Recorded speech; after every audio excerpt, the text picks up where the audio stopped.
चुगलखोर पड़ोसन। क्या कर रहे हो? छत पे जाके अखबार पढ़ूंगा। बस यही करो।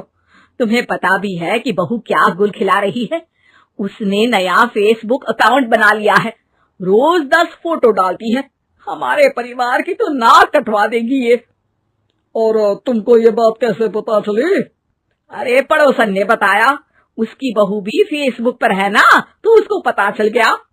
हाँ हाँ, जैसे तुम तो बहुत भोली हो। पड़ोसन रोज सास को उसकी बहू के नाम पर भड़काती थी।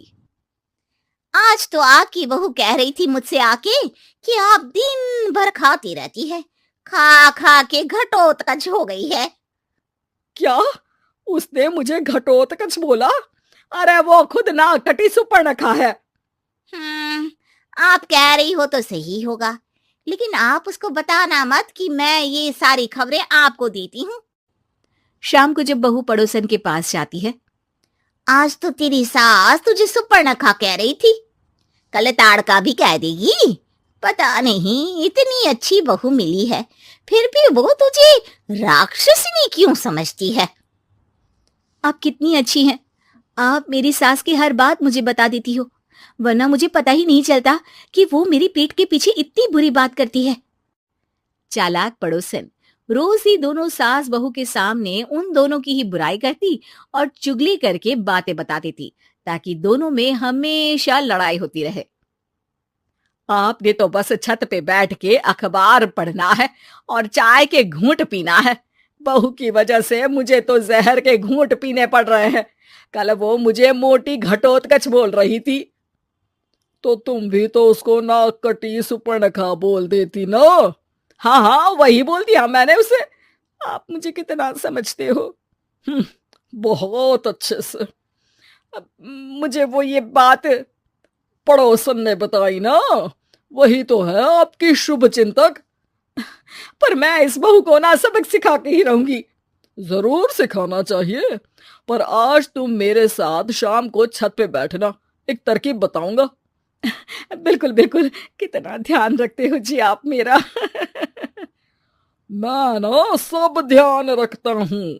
शाम को जब सास और ससुर छत पर बैठे होते हैं कि यहाँ खड़ी हो जाओ, यहाँ से ना तुमको पता चल जाएगा कि बहू की अगली चाल क्या है। अच्छा, कैसे? सवाल मत पूछो, जैसा कह रहा हूँ वैसा करो। थोड़ी देर में ही छत पे बहू की आवाज आने लगती है। मेरी सास लायक ही नहीं है, मुझे पता होता तो सास बहू की भी कुंडली मिलवा लेती पहले ही। तेरी सास तो मुझे भी पसंद नहीं है, मेरे पास जब भी आती है तेरी बुराई करती रहती है।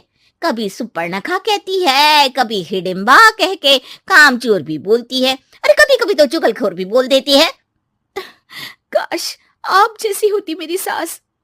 ऊपर छत पे पड़ोसन और बहू की आवाज सुन के सास के होश उड़ जाते हैं। समझी? जी समझी।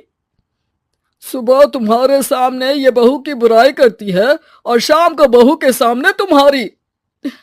मतलब आप सिर्फ अखबार नहीं पढ़ते, सारी खबरें भी रखते हैं। अब तो इस पड़ोसन को भी सबक सिखाना पड़ेगा। शाम को सास बहू को जाके पड़ोसन की साजिश के बारे में बता देती है।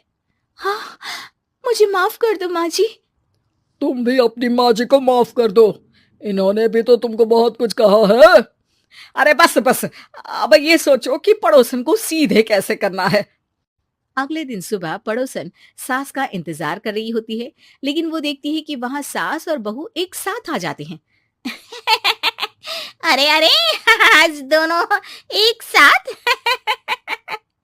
हाँ, सोचा कि बहू की पीठ पीछे बुराई करने से क्या फायदा, मुंह पे ही बोलती हूँ मैं।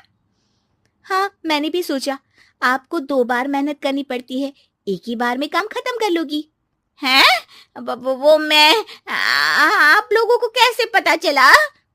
क्योंकि ऊपर वाला सब देख रहा है। पड़ोसन ऊपर देखती है, वहां ससुर खड़े होकर हंस रहे होते हैं। मतलब आप हमारी बातें सुन लेते थे? हाँ, सुन लेता था और मजे भी लेता था। आपको तो शकुनी होना चाहिए। क्या चाल खेली है आपने, एकदम सास बहू के सीरियल जैसी। तो बताओ पड़ोसन जी, मेरी बहू ने आपसे अब मेरे बारे में क्या बोला? यही बोला कि सास बहुत अच्छी है, बहुत ध्यान रखती है। अच्छा, और सास ने मेरी क्या बुराई की? नहीं ना की बुराई, हमेशा तारीफ करती है। भगवान सबको ऐसी सास दे। मेरी गलती है जो मैंने आप लोगों में आग लगाने की कोशिश की।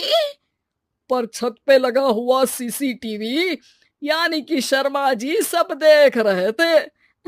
हाँ जी, मुझे माफ कर दीजिए। माफ क्या? आपको तो अब हम साफ ही कर देंगे अपने वालों की लिस्ट से। आज से आपकी और हमारी बात बंद, लेकिन बुराई जारी रहेगी। अब आपकी हरकत के बारे में पूरे मोहल्ले को बताना तो पड़ेगा ना आंटी जी।